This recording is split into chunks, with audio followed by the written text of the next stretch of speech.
Wisdom, let us stand and listen to a reading from the Holy Gospel. Peace be to all. And to your spirit. A reading from the Holy Gospel according to St. Matthew. Glory to you, O Lord, glory to you. Let us be attentive. Once on a Sabbath, Jesus walked through the standing grain. His disciples felt hungry, so they began to pull off the heads of grain and eat them.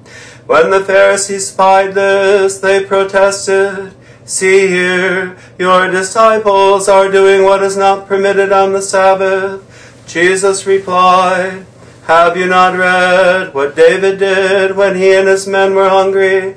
How he entered God's house and ate the holy bread, a thing forbidden to him and his men, or anyone other than priests.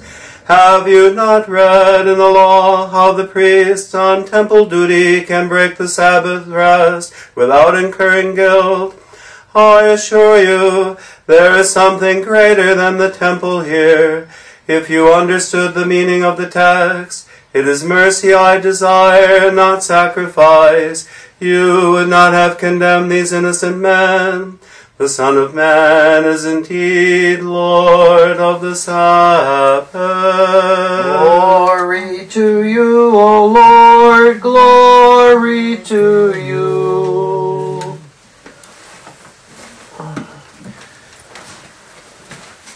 Glory be to Jesus Christ. Glory to him forever. We continue with our reading of St. Paul and St. Matthew.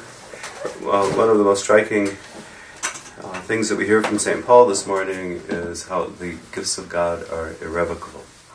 And we sometimes think, we sometimes think that God gets angry at us, or that He withdraws things from us, or something. We need to remember that God is eternal, and therefore He is unchangeable, and He doesn't have mood swings like we do. The change comes on our part. He is like the sun, shining on everyone, and it's continual. But it's our experience that changes by how we react. When we reject, we feel discomfort. We feel anger. When we hide, we find ourselves in the shadows. But the gifts of God are irrevocable. They're eternal. They're given to us always, and He desires that we receive them, and He gives them to us forever. And so, even in our own lives, when we turn away from Him, we're like the prodigal son. When we turn back, we realize that, from the Father's point of view and from His very existence, those things have never been withdrawn from us.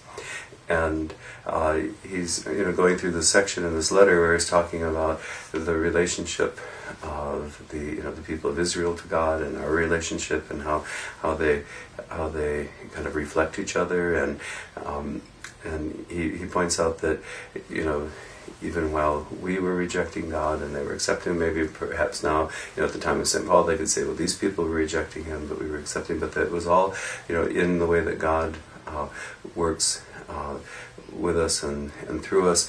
These things are eternal gifts, eternal calls from God that are given to us and are never taken back, but they are ours. And what we do, if we are constantly standing in His light, then we receive His light. And even if we turn away, it doesn't mean that from God's part that those things are ever taken from us, or that He ever withholds them. He continually showers them upon us. And it is His will, as St. Paul was talking about, even these people who have rejected Christ, it is God's will that even at the end, that even if it is just at the end, but that all people are called into this light to receive these gifts. And then in Matthew we have an interesting. I always kind of laugh at a little bit, chuckle a little bit at this as it's recorded in the Gospels, this instance, because these guys are out in the field and they're just kind of picking some grain, and suddenly the Pharisees and the Herodians are going to jump up and go, "How?" So it means they were watching them, they were following them around and watching, trying to catch them at something. But Christ's Christ's reaction to them, trying to open them up to the work of the Lord that is present among them. And sometimes we ourselves need to take a lesson in this. That sometimes our own obsession with being righteous and being correct can blind us to the very presence of God. And Christ is trying to open their hearts to the knowledge that this presence of Christ among us is it's almost urgent. It's like David and his men in that struggle when they had to go in and eat the temple bread, and that this struggle against the powers of evil is going on right now with us, with Christ in the world, and that we should open our eyes to what's really happening, and that He is the Lord of the Sabbath. And of course, this ties into the whole teaching, the revelation that He gives us, that He's coming to give us a new creation, because He's still, in other places He says He's still working on the Sabbath, and that means when in the original creation, once it was completed, God rested, and so Christ has come to give us a new creation. So on the Sabbath day, He is still working, because as we see, as the gospel unfolds, He will give to us the new creation of the Lord's day, when we rest in Him in eternal life. And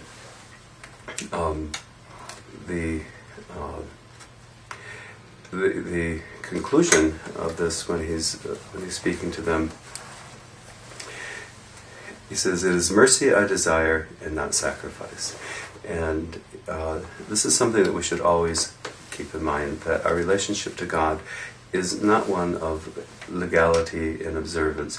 We have these observances to try to always focus us on the reality of God among us. And the reality of God among us is primarily His mercy.